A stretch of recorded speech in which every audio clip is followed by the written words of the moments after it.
Welcome to Arsenal above all and happy Easter. Well, the dust has settled somewhat on another chaotic match at Anfield where we escaped with a 2-2 draw thanks to Aaron Ramsdale.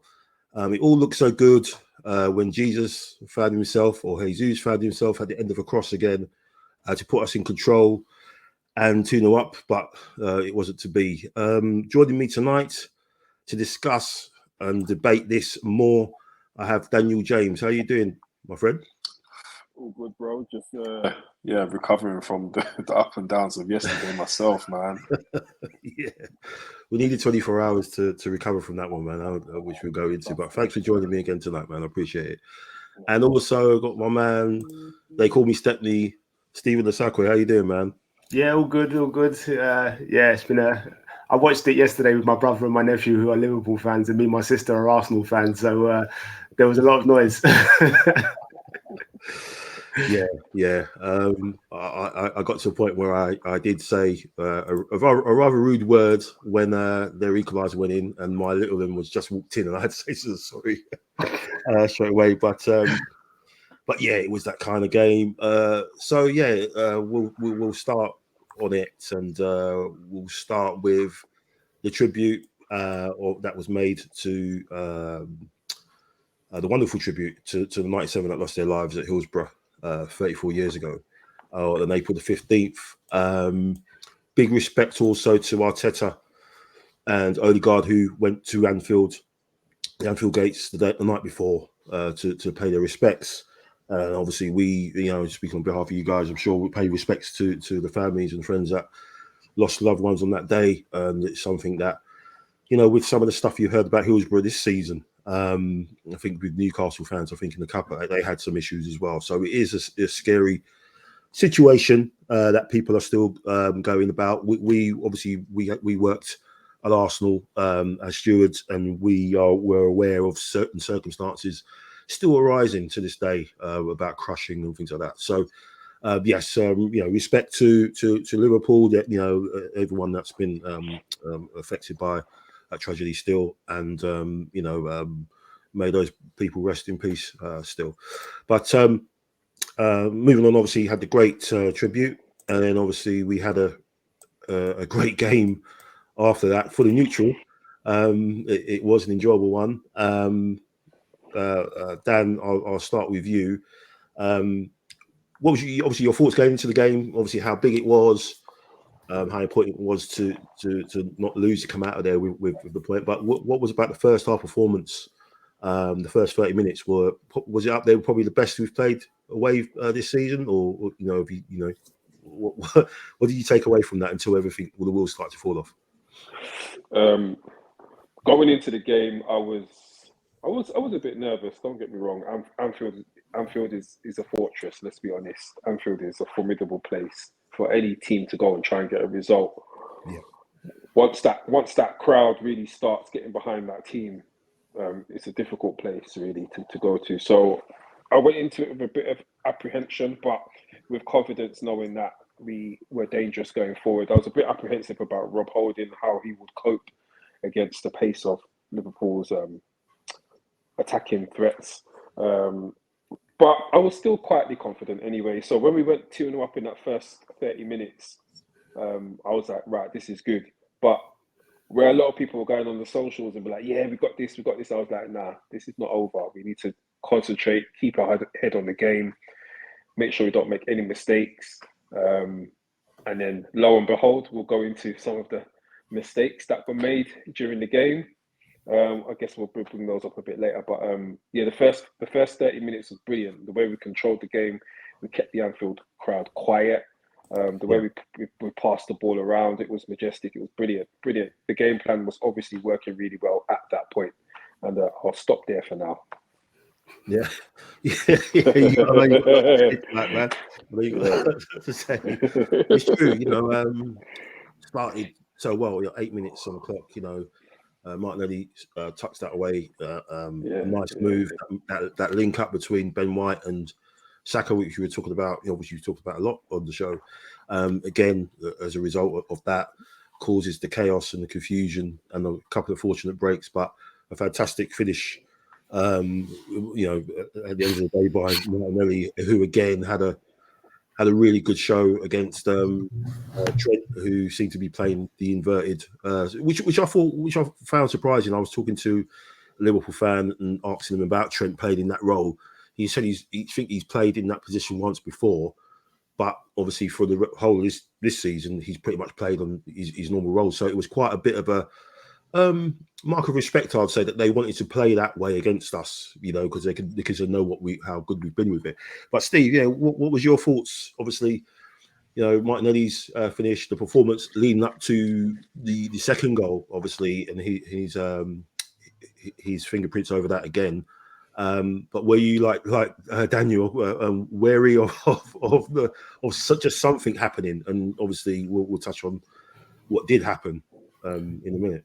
Yeah, I mean, look, we went 2-0 up, and I was obviously happy. Like Daniel, I was apprehensive. 2-0, they always say, is a dangerous score.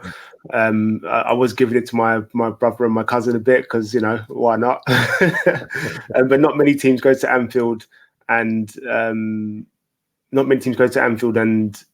Liverpool don't score.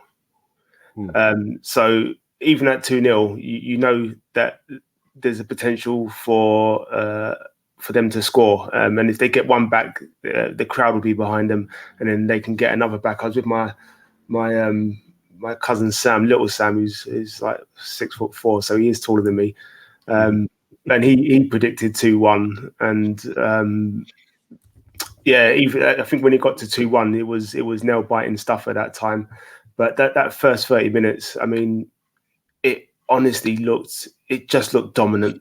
It just looked absolutely dominant. They didn't have any answers for whatever we were doing. And yes, it's clinical. Klopp said, first situation we score. That's clinical. The second situation we score. That's clinical. That's what we like to see. That's how we would prefer our teams to be, more clinical than anything. And then, you know, the ball for Jesus' goal was just gorgeous. It was well flighted. It had just the right pace. It was perfect. It was an absolute peach of ball by Martinelli, and you know, he got another goal and assist in the game, and 14 goals now this season for him and 4 assists, I think it is. We were dominant that first 30, 35 minutes, or whatever it was, and a point at Anfield, we all were taking it before the game. Knowing our record there, 2012, it was the last time I think we won there, and it keeps us in the driving seat. You know, we've got the points on the board, so yeah, I'm happy. Yeah, it was. You know, he reverted to type of how we've played against big teams away from home this season, where we stamped our authority on it. I think over the course of the game, there were a couple of individuals that didn't sort of, you know, cover themselves in glory so much. You know, they seem to struggle a little bit, and we'll touch on that. But obviously, great performance. They were eulogising about us in the commentary about how well we played. Liverpool still had a couple of chances. I think the chance fell to Robertson, who I call now Renton from Train Spotting, the way he goes on and all the other substances. Well, we won't talk about that, but he had the chance on his left foot, which he dragged wide.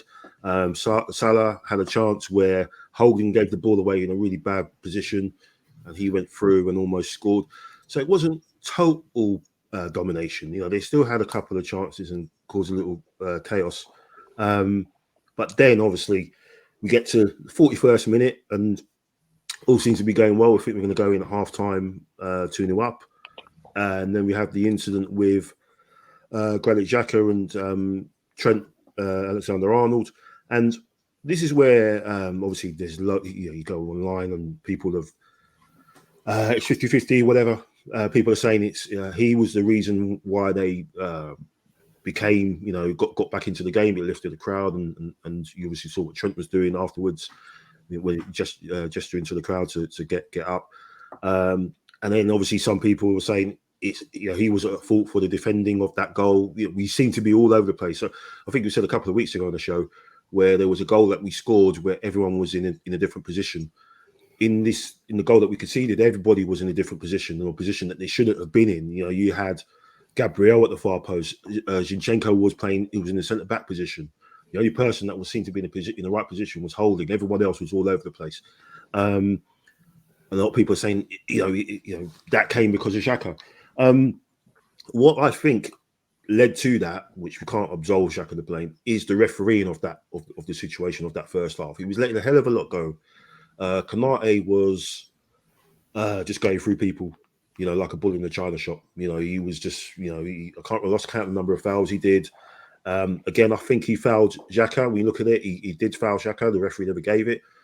He looked like he was going to play, or lay on the floor for a bit. He got up and obviously he got the red mist. And then obviously he chucked his elbow into Trent. Now, no one told him to do that. That's on him. That's he had no business doing that. And in that instance, when Trent pushes him back, he then I can't find a word, but then he makes the situation worse by confronting Trent. If he walked away, or if he fell on the floor, or if he just pointed up he could just point up to the scoreboard, say, look, we're winning, to anything else other, to diffuse it. But he lit the match, and he continued pouring petrol over it by just confronting him. And I'm sorry, at Anfield, we know what it's like up there. You don't need to instigate that crowd. We know what it's like when we play Everton. They're exactly the same. Those the Evertonians, and they're the same. Once they get their back up, you're against them and the team. You're galvanizing. What was your thoughts on it, Daniel? I mean, do you think that played a part for their resurgence? Because after that, it was just chaos, that game. They were getting chances. Henderson had a chance afterwards as well, almost as well. Ramsdale made another save. What's your thoughts on it, man? What do you think? What do you think? You know what? I'm not going to jump on the blame Xhaka bandwagon, because after that free kick that Liverpool had was way in their half. There was a catalogue of for me, there was a catalogue of errors in terms of clearing that ball, before it ended up in the net. So I don't blame him for the goal, but I do kind of wish that he had just kept his cool and just walked away from the situation. Because once you do kind of get the wrong side of the Anfield crowd, it as we've seen, it's hard to negate that. I think game management from Xhaka was not great in that instance. Before that, we were actually managing really well. I think some of those dark arts kind of tactics were working. We've seen the likes of Newcastle and Brentford do that often. Yeah. Delay the game, slow it down, go down injured. Yeah. Do you know what I mean? We were doing that quite well. Yeah. And I think for that split second, Xhaka kind of forgot the game plan. Yeah. I think I remember the commentators even saying that Arsenal seem to be doing this on purpose. It's part of the game plan. And I think it was, to be honest. But Xhaka, obviously, for that split second, he'd forgotten that. With the script, yeah. Yeah, I mean the goal was unfortunate. It wasn't like a great passage of play that led to it. It came off. It got deflected off the back of someone's heel, and it fell to Salah, who just poked it in. So a lot more could have been done beforehand. But yeah, I think we do have to kind of look at the situation and say, okay, that was probably not the cause of the goal, but the turning point in the game, I would say. Yeah, I agree. I mean, I'm like I said, the defending of the goal, that's not on Xhaka. I think another thing that it points out is just on that right hand side. Saka does sort of ball watch every now and again, and I think he was at fault a little bit. He didn't track his man, or whatever. He just goes. It's just on his heels a little bit sometimes. That's the only thing with Xhaka. I mean, obviously, Saka, he's a kid still. Obviously, he's learning that. But yeah, he's a bit of a weak link on that side, and the teams that are on it that know about it, they sort of pick up on that side. But yeah, what about yourself, Steve? I mean, again, I'm like with Dan. I'm disappointed with Xhaka's decision to engage on that. And just add to it, add fuel to it when it wasn't necessary, really. Yeah, I know he's peeved off that he's not got a tackle, but he's gone off script, obviously, to what Arteta's laid down. Just don't do anything to sort of set them off, kill the momentum. But what's your take on it, man? It's all very easy to say don't react. It's all very easy to say don't react. It's always heat at the moment, and you've got to we all understand that, I guess. Like, do you know what I mean? We all understand the heat at the moment, and you're asking your most senior players in the heat at the moment just to take that step back. Even if Xhaka didn't react, I don't think what he did to Trent was even that bad, to be perfectly fair. Yeah. It's the sort of things that happen on and off the ball all the time. When somebody plays the ball, you like leave a little bit in anyway, and blah blah blah. Trent wanted to get a reaction as well, if you see what I mean. He was fired up because it's a nothing thing, and then he's gone full in instead of just like, you know, shouting to the ref. Oi, oi, oi. The Liverpool players were looking for their moment to fire up the crowd as well, if you see what I mean. So. It's like I said, it's a human reaction. It's very easy to say, you know, don't react. But there's only so many times you can't react, and you know, he left a little bit in, but if you watch that little sequence of play, he leaves a little bit in, but he's not. It's not like he's sort of just like, oh, all right, that's a little bit of ball's gone away from me, and then Trent's reacted like in such a way that you think, oh God, he must have really done him something dirty there. Do you know what I mean? Yeah.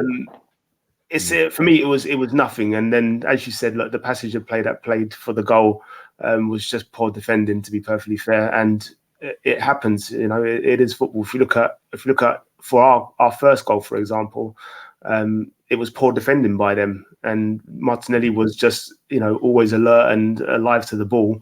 And when he got just half a chance, he managed to get it and just poke it past Alisson. So it's you get poor defending in certain situations, and it's just if you're able to capitalise on it.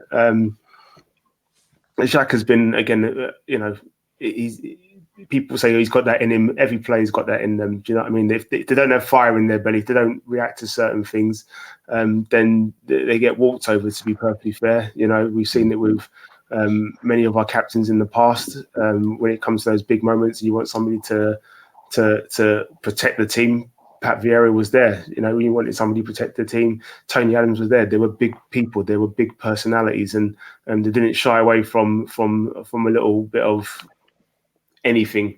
Yes, Anfield is a hostile crowd when they've got when everybody's on voice. But like I said, anything at any point would have sparked them to galvanise their team. And I think Liverpool players themselves were looking for a situation. The Konate thing, if again that wasn't given as a free kick, be it the holding thing was given as a penalty, and you sort of go, I'm there going, you know, you can go, it was a free kick, it wasn't a free kick, whatever. But with the holding thing, it was stonewall, and you know, at that point you still think, go and check the video screen to make sure that you're wrong or something, you know, because it looked like more just like a coming together than anything. There was no intention, but you know, they've given a penalty. Luckily, Salah's missed that as well. But yeah, it's pointless. It's pointless putting blame on one particular person for one particular incident to say that it sparked the Anfield crowd, because as I said, there could have been other incidents, and there would have been other incidents that would have sparked the Anfield crowd to start making some noise, if you see what I mean. The only thing that would have silenced them properly would have been another goal by us, and even then, that would have made them start getting noisy to say, "Get back into the game," if you see what I mean.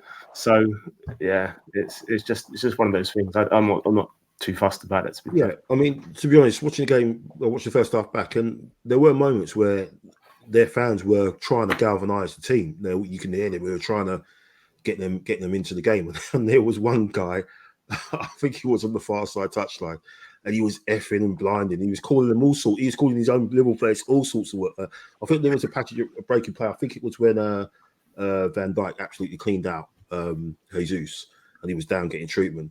And this guy was effing and blind, and I thought, oh, he's having a go at Jesus, and he's like, no, he's actually having a go at Liverpool players. He's kicking off. So like, they were, trying to galvanise and get this, because there's this thing where they want to stop us winning the league because it sort of tarnishes their achievements of their so-called rivalry with City, where they've won one title out of 5 in this rivalry. Where so if we come along and win the league with a rookie manager, it sort of puts their achievements into the distance a little bit. Say, well, it wasn't really that special, was it? So they really, the fans really wanted them to turn us over or do something to damage us a little bit, and obviously they got what they got in the end. But yeah, so it was quite a I don't know what it is about with games in Liverpool where they're just so chaotic. Whether they're home or away, it just seems to be chaos. I think it's the game with the most goals in the Premier League history, or something like that. There's been a couple of 4-4s, hasn't there? There's been 3-2s and 3-3s. It's just bonkers. I think ever since 89, what we did then, it just seems to just set something in stone between us two. But yeah, obviously we go into half time 2-1 up, a bit peeved off. Obviously Jesus is a bit peeved off as well because he gets taken out again by Konate and Fabinho, and then obviously the linesman takes out Robertson with a people's elbow. And then obviously we start the second half, and it looks like we're kind of getting back on it. We had a couple of moments. Zinchenko again was doing good stuff on the last third in the attacking sense, but I just thought as the game wore on and they made their changes around the 60-minute mark. Obviously, I think by then we had the situation with Salah missing the penalty, but Klopp just put all his cards on the table. He changed. He put Núñez on, and then he put on Firmino later. But a couple of, I think I'm disappointed with the midfield really on yesterday. I think Partey wasn't at the races. Again, I think Zinchenko defensively, we've always been a bit. He's been suspect. Obviously, we know that. But I thought Sunday yesterday, he was so bad defensively. I don't think he stopped anything coming in at all. I don't think he stopped any crosses coming in or anything, or engaged high enough. I think Xhaka, after that incident, he sort of went off a little bit. He kind of maybe was, on eggshells because he gets another tackle. He's probably going to get sent off, and that goes back to the referee, because I think it's all well and good having players, as you said, Steve. Going to Anfield and not being, getting emotionally involved and everything. But I think you've got to look at the referees, and I don't think the officiating team covered themselves with glory. Hence, look at what happened with the linesman. He's got to be a bit more controlled, regardless of someone putting a hand on him. You can't be doing that. And I think the referee, Paul Tierney, just got too emotionally involved in it. You've got to be ice cold in this situation, especially at Anfield. 2 cases, he books Ramsdale before the penalty, because he's out the box. He's talking to, I can't remember who he's talking to. He's talking to Gabriel or something like that. And then Paul Tierney books him, and he says, "Oh," and he's like, "What are you booking me for? Because you're out your box or whatever." I don't think Salah was ready to take the penalty then, but he books him for that. And then the one that really wound me up, he books Saka because we get a corner. He's walking over to take the corner, as every player does up and down the country or whatever game. Whether it's Hackney Marshes or whatever, you walk over. The Liverpool fans are starting to kick off, thinking, "Oh, he's time wasting." He's not, and you can even see Saka going like that. Look, what do you expect? I'm walking. I'm taking it, and the referee books him for time wasting. And it's like, what do you expect him to do? Do you expect him to sprint to take to the ball to take the corner just because the fans are raising their hands? In that situation, a referee has to look at it and think, am I really giving him a yellow card for that? When there's been tackles and stuff like that going on, I'm giving him a yellow card for that just because what the fans are doing. If the fans didn't say anything, he wouldn't have got booked. So that's the really worry for me, that Saka's like on 5 or 6 yellow cards now, and like he's not that type of player, right? And he's got like 6 yellow cards. I don't know, Steve. I mean, what every game we're talking about a referee or VAR or something, and I'm just at loss of words. I was fuming at that. I was thinking you can't give a guy a yellow card for walking. If he'd have stopped and fixed his boot or fixed his sock or paused at any moment, you could say, yeah, he's blatant. He was walking towards the ball to take the corner, and he gets a yellow card for it. It's just, I'm sorry, guys. Yeah, if you want to say something towards that, I'll keep it brief. Every game we've played where a team has been, let's say, the underdog, and they've time wasted. How many bookings has there been? Hardly any. I can probably count one. I think the goalkeepers have got yellow cards, but it's only right until the end. When it's like it doesn't matter really. Yeah, you did it in the first half, then you know.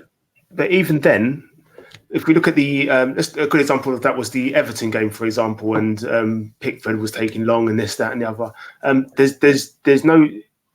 We as fans get frustrated, but it's, as you said, Mike, it's up to the officials to manage that and just go, well, let's see how long this takes. It gets added on anyway. Am I wrong? Yeah, well, that's the thing. That's another thing as well. It's like I don't get it. I don't like. Pretty much, apart from one challenge, which was more frustration than anything that Xhaka did, and pretty much all these bookings have been either for him diving or stuff that, like, you go, that's barely even a foul, mate. He's barely touched him there, and you've given him a booking for that. And yeah, we look at the sequence of game. We look at how the game panned out with, as you said, with the bookings at the times of the bookings and what they're actually for. And it's always like, so we can't tackle, but other teams can. But yet we're known as the team that are weak and don't know how to do the dark arts, as Daniel said, don't know how to do things. If you look at most of our bookings throughout this season, they've been soft. They've been really, really, really, really soft yellow cards, and it's just it's infuriating because you go, did Xhaka deserve it? No, he didn't. Like, do you know what I mean? He didn't deserve it. He's walking over. He's going to take a corner. If anything, you stop your watch. The fourth official stops the watch and goes, "That's going to be 30 seconds, mate." So you give that 30 seconds and you add it on. Usually when even when it's happened with us and we've been asking the referee, look, get him to hurry up, sort of thing. They just go, yeah, it's going to be added on. They point to the watch, it'll be added on. Move away, don't worry about it. And Paul Tierney, I'm not his greatest fan, to be perfectly fair, but like I said, it was a good point. They can jog on. Dan? Man, it's no comment really. I just got nothing to say about that. We've seen. I mean, I've been there at the games. Newcastle was a really frustrating game, man. The amount of time. Who was it? Who's their forward that kept going down?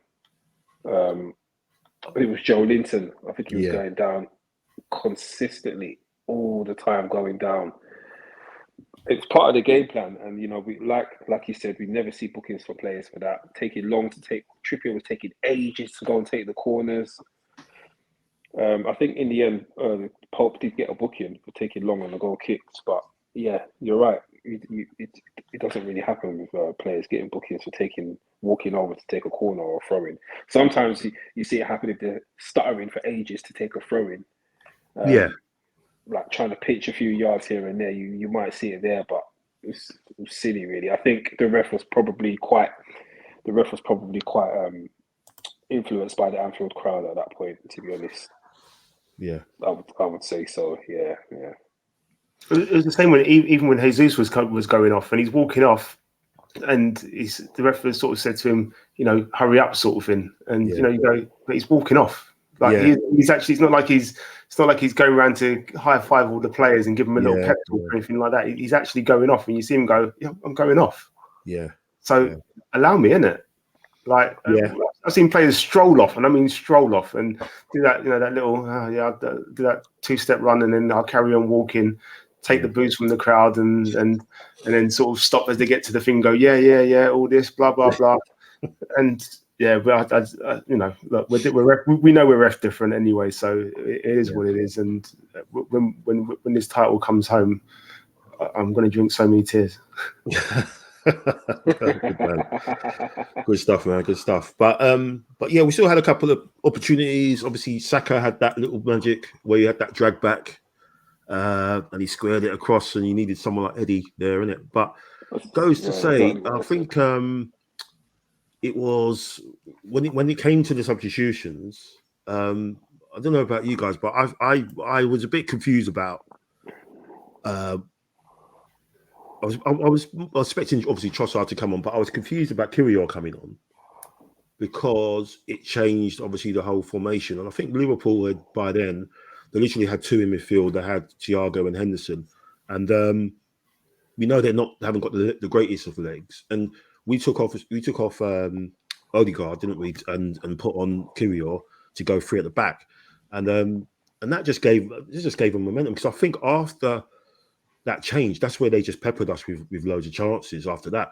I personally would have kept Jesus on because before he went off, right before he went off almost, he did that drop out of the sky, control it, you volleyed it, flicked it over Thiago's head, and then done the no-look pass, even though you already passed it and then did the no-look. He's got to time it better. You know, he's got to do it better. But I would have kept him on because this is what he's there for. I think if he was stayed on, I think we would have probably gotten another big chance. He might have scored that chance. What are you saving him for? Our next game is next Sunday. You know, you haven't got a game in midweek, so I know he's probably said, look, we want to nurse you back, and we can only give you 75, 80 minutes or whatever like that. But I think this is where the conversation comes with Arteta now. You know, you've got to look at take the temperature at the time and make the decisions in game rather than have it sort of set in stone and you're going to stay like that regardless of the status of the game. I personally would have kept him on and just see what happened. I mean, it was a late change anyway, so it wasn't like it was 60 minutes or whatever. Like he made the change quite late. I mean, what do you think? I mean, I was. Again, Trossard was probably the change that we were expecting. I probably would have taken Saka off because I don't think he had that great a game. He had a couple of flashes, a little bit of flashes of brilliance, but I didn't think he had that great game. And it was disappointing, especially with Robertson on a yellow card as well, and he didn't really run him that much. But what did you think? Because that was a worry for me, Dan, and that he left it so late to make the changes. You know, Klopp made his changes really early. And that midfield, he basically emptied the midfield out because if he'd have put someone like Jorginho in instead of Odegaard, then we had an extra body, and he would have been able to pick out those passes, feed whether it's Saka or whatever or Martinelli, rather than having a guy who's not played at all and you're chucking him in at Anfield, of all places, in the back three. I don't know what do you think he was thinking, Dan? I have no idea. I agree with you, Mikey. I would have put Jorginho on just to keep a bit of that midfield control. Jorginho's a player that will keep the ball, and he will look for a pass. I don't know why Kyrgios was brought on. If anything, that handed the initiative to Liverpool. They're thinking, okay, cool. They're going 3 centre backs and 2 full backs. Okay, cool. Let's pepper them. So if anything, that probably gave them quite a mental advantage, knowing that we were just looking to block up for the rest of the game.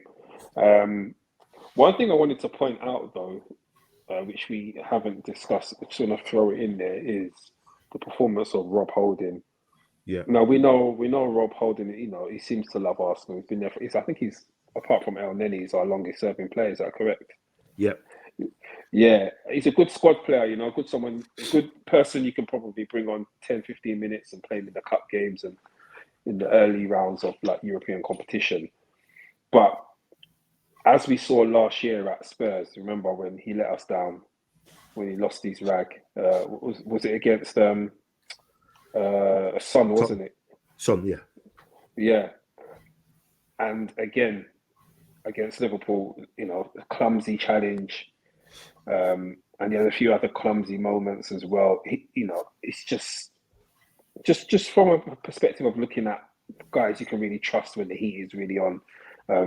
you know, that's questionable. Yes, he's performed well in the previous 2 games that he's played, but you know, those are comfortable games at home. You know, going to Liverpool away, you know, in a title chasing season, for me, it's something that we need to look at for next season. Maybe the quality or whatever. But one thing for sure, we need Saliba back, man. I don't know if he's fit enough or what, but you know, if we're going into the Newcastle and the City games with Rob at the back from the start, that does worry me. You know, but yeah, back to what. Sorry, I just want to throw that in there. But back to what you were saying about the subs. Yeah, I thought they were strange. I do think Xhaka, if anything, could have come off. He wasn't having the best game. Yeah, we probably could have played Trossard on the other side, left Jesus on for the threat. Because Jesus is somebody that, even if he's not 100% fit, it's going to keep your centre backs always thinking, because he can always pull off a trick, or he draws players away, doesn't he?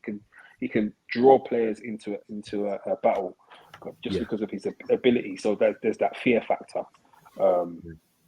So yeah, I think that could have been managed a bit better. But what can we say? It's just neither here nor there. We will never know, really. Yeah, it's true, because everything was coming back to us. You know, with Jesus, he's not the biggest guy, but you could see the ball goes up to him, he fights for it. He at least makes Van Dijk or whoever is going to battle for. You're not going to have a free header, and he's bringing it down or whatever, what have you. And then as soon as Trossard came in, you know, no fault of his own. Every time that ball went up there, it was just Van Dijk. He was having a free header, heading it back, and they were back on us again. So it was just, you know, we're free, you know, guys just looking at the game, you know, from a distance. That, you know, making a change like that just gave him the initiative, and that's why in that instance, you know how vital he is in having that, making the ball stick up there. Just keep him on. It's 10 minutes. Just keep him on. You know, it's, you know. Just to add as well, Mikey, Zinni, as much as we love him, he was terrible. He wasn't great yesterday. Yeah, I think what you're saying, Dan, is the experienced players kind of not let us down, but they weren't up to par where we needed them to be. So that's Xhaka, that's Partey, that's Odegaard to a certain extent. You know, he's an experienced guy. You can't say he's an experienced guy. Zinchenko, Gabriel Magalhaes, I mean, he was outstanding. You know, his first half, he was absolutely outstanding against Salah. He was just always shutting him down. But the experienced guys, you know, that's what I'm saying. A clutch of guys didn't step up to the plate. They weren't at the level we needed them. You know, Saka included. And there's times where you have to say, okay, he's the star boy and everything, and he's going to get the big bucks. I mean, but if he's not playing well, you've got to pull him. You've got to take him off. You can't just keep him on there just out of reputation. And I think, you know what, in all fairness, I think maybe a controversial opinion. I think Arteta's been a bit unfair to Tierney, if you ask me. Yeah. He hasn't given him many minutes at all. Okay. Tierney's done nothing wrong other than be injured. You know, he never really puts in a bad performance. He's actually a better left back than Zinchenko. Oh yeah. Mm-hmm. So, you know, why wouldn't he give him 20, 30 minutes, half an hour, or sometimes even start him, just because purely as a defender, I rate him more than Zinchenko. The change should have been Zinchenko for Tierney a lot earlier, before that goal. You know, you can't bring the guy on, give him, you know, was it 5 minutes? He put him on the 88th minute. He put him on just after Fabinho scored. 87 or 88. Firmino scored, sorry. So it's like you're giving him 5 minutes plus injury time. You know, you could see that he was he just wasn't engaging on that, you know, Trent at all. Put him on with 15, 20 minutes to go. Again, he made the changes too late, man. You know, he made the changes way too late, and Liverpool already had the initiative. So it was disappointing. I mean, you know, that we had it in our hands, and we sort of a bit of inexperience and stuff, and a combination of things just let it slip away from us. But looking at that, taking it into context, you know, there's stat that I saw today, and saying about how Anfield is like a litmus test for wannabe champions, and in the Premier League era, every contender to have won at Anfield between February and May. So when they've gone to Anfield between February and May, whoever's won there have gone on to win the title. So if you know, and that's obviously going back.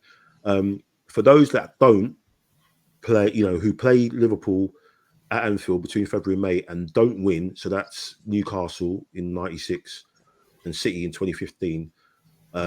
They've ended up losing the title, even though they've been in good, good shape.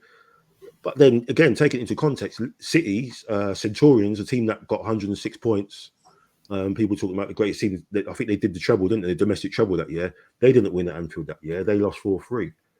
So it's not all them be. It's not the end of the world. Like a lot of people, obviously, on Twitter and social media, saying that's it. It's over. The title's gone. It's not. It's just making things a little bit harder, like Arsenal always do. We've never won a title easy. Even when we won the title at Park Lane, we drew that 2-2, and we made a pig's ear of that 2-2 up again and chucked it away.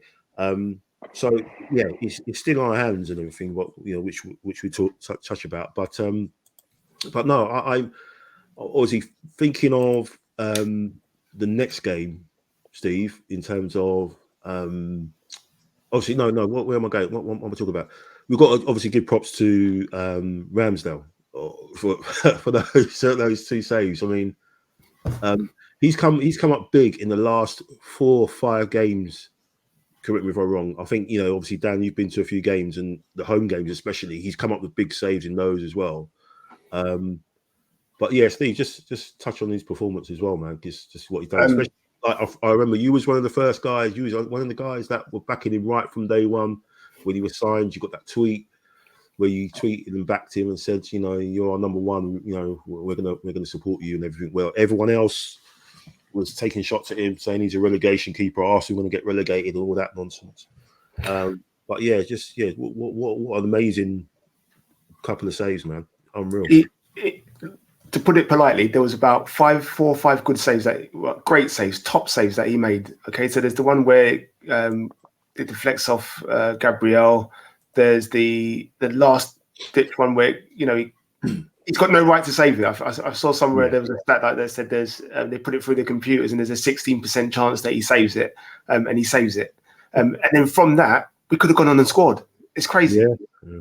It's crazy. If the right ball is played, and we could have gone on and scored. If Gabriel passes it to, there it is. I mean, look at that. He's got no right to save it. But we go up the other end, and Gabriel has a chance to score. Not score, but play the right ball, either playing Xhaka or playing Trossard. I thought he should have played in Trossard again. He, at the moment, it's all right saying, oh yeah, he should have done this. But as he's playing it, you're thinking, can Xhaka just get there? It wasn't meant to be. But mate, like I said, from day one, from when we first signed him, because we're all on Twitter and we see the trolls and we see the people that doubt everything and are always like, oh yeah, but why don't we sign this person and why don't we sign that person and why? He came to play for the shirt. He came to play for Arsenal, and he wanted to establish himself. And my tweet was just basically saying, when we need him and he's been called upon, he will prove his doubters wrong, and he did. That final save against Kanai, I thought it was in. My brother was screaming as if to say it was in, and then it's not, and then we're up the other end of the pitch. So, Rambo, yeah, you deserved that one, buddy. Yeah, man, big save, and man, I don't know if we would have recovered if Saka had slotted that, if the ball got to him and he slotted that. It was exactly like Michael Thomas settings, isn't it? It was like exactly the same part of the pitch running through. That would have been too much. I mean, we've had so many last minute winners, man. That would have topped a lot of them. But so we have got West Ham on Sunday, Dan. Bit of a strange one because obviously they're in trouble, but West Ham normally give us a bit of a tough game before we sort of do what we need to do and get out of there with 3 points. But what are you thinking? Because obviously with the running now that we have, it's pretty much everyone's looking at it and saying that's it up there. Looking at where City are gonna maybe drop points or what have you. But yeah, what are you thinking about West Ham? Do we can't be thinking of rotating, can we? Obviously we like you said earlier, it's about getting Saliba fit for the City game. Well, the runner games, City, Chelsea, Newcastle and Brighton. We need him back for the first of that one, and then go from there, don't we? Yeah, 100%, man. Look, we've got a harder set of fixtures, no doubt. Yeah. The West Ham game is not going to be easy. They're obviously fighting to finish as good as possible and not be drawn into a relegation scrap. Yeah. The worst thing that could happen is that Moyes gets sacked right before the game. Hopefully they don't sack him. Normally happens, doesn't it? It normally happens to us here, and then new manager bounce and all that. But no, I'm expecting a win. I think we'll win. I'm looking for us to put in a solid performance. I think we'll win it. Based on what happened yesterday, I think we'll be wounded a little bit, and we'll go up there. And it won't be easy. Don't get me wrong, but I think we'll win. We'll win. Steve? Yeah, look, it's away from home, and every team. It's a bizarre league this season because from the bottom to about 12th, I think it is, there's probably only about 3 or 4 points in it, something ridiculous like that. So everybody is fighting for points and everybody is fighting for position. So there are no easy games, and Arteta will just be saying the same. We've gone one game by one game. West Ham will be a difficult opponent. It's a London derby again. They're going to want to get some points on the board. They're going to want to beat us in a London derby because no other team has done it this season. And it's a case of just going. We need to be professional, and we need to be. We need to manage the key moments in the games, just to make sure that we don't make things difficult for ourselves. So, I'm with Daniel on this one. It will be difficult. They'll probably even score, but we'll definitely win. Yeah. Cool. Let's hope. We as Arteta was saying at the end yesterday, we just need to do what we did in the first half up until the 41st minute, and if we do that, we'll be. I think we'll be fine in pretty much all the other games. If we know we've got the bit between our teeth. I just think the games, obviously, it's that series of games, City and Chelsea, Newcastle, and Brighton. Who knows what will happen by then? But I think definitely by the Brighton game, we'll know whether we're in. It's within our reach. Because obviously, if we look at the West Ham game and the Southampton game, we win those two games. City will probably run up a cricket score against Leicester. That's take that as read. And then if we win those two games before the City game, we could be technically 9 points ahead before kickoff of that game. But they'll have obviously 2 games in hand because they're in the FA Cup semi-final after the Leicester game. And that's massive. I mean, that's like they've got to be perfect from the rest of the season. If we can manage to get a point off of them. But we know that they're capable of doing that. But they've got Bayern Munich, haven't they, on Tuesday or Wednesday, or tomorrow Wednesday, and then if they win that, they could possibly play Chelsea or Real Madrid, most likely. In between those games as well, and obviously possibly FA Cup final. So it's not cut and dried. I know the bookies and everything are saying that they're the favourites and stuff, but it's in our hands. If we didn't have to play them, then I'd say that okay. But the fact that we do, and we're the masters of our own destiny, I think we've got a good chance to go down there and get a result. But we'll see. We'll see how the cookie comes. Just to say, Mike, look, everybody will tell you, even when teams are in the relegation zone and people go, "Oh, look, but they've got 3 games in hand." The games are only nothing if you don't win them. And that's ultimately it. It's the points on the board that actually matter. We've got the points on the board. So, yes, they could go and win that game in hand that they'll have and stuff like that and blah blah blah. But they could also drop points, and that's the thing. If they drop points, then our points on the board mean a lot more. When you haven't got those points on the board like we have, then you go, oh yeah, you know what, it's more difficult. We've got the points on the board, and as long as we keep professional, keep taking it one game by game, and do what we need to do, we will be fine. It will be difficult. Not every game is going to be an amazing performance, an amazing 2-0, 3-0, 4-0, 4-1, whatever it's going to be. It's going to be some scrappy 1-0s, some last minute goals, some squeaky bum time defending for 30 minutes or whatever. But we need to be resolute and stick together. I agree with Daniel. We need to see Tierney more. I would like to have seen him earlier in that Liverpool game, because I did think Zinchenko was struggling, and it would have made sense to bring him on. Same with Jorginho in the Liverpool game, and I think it's something that Arteta is still learning. He would be the first to admit that. But at the same time, every manager goes through the same thing. Sometimes people question the substitutions. As, why did you bring him on earlier? Or why did you bring him on too early?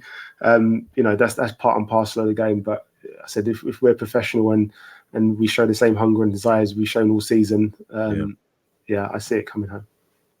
Yeah, it's weird. Just looking at that again, I think every team that normally you have a team that's mid-table and they can't really do anything, or a couple of teams are mid-table and that's it. They're on the beach, and that's it. But I can, looking at that, I think maybe, which is going to be crazy to say, but I think it's maybe Chelsea that really haven't got anything to play for, obviously, apart from pride when they come down to us. But on the City, on both our games, every team there has got something to play for, right?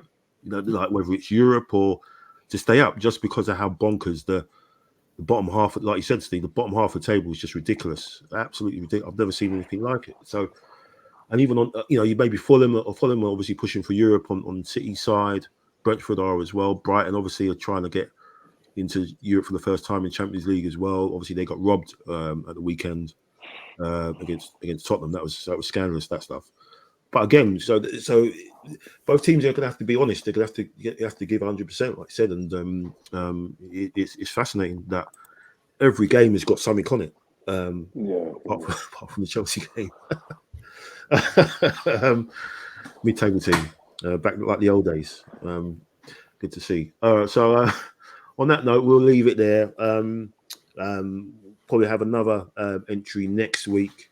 Hopefully, after we've got 3 points against the Hammers, and obviously lead up to the Friday night game against Southampton, which is a strange one, but Friday night. But thanks again to Steve and Dan for your time, man. Really appreciate it.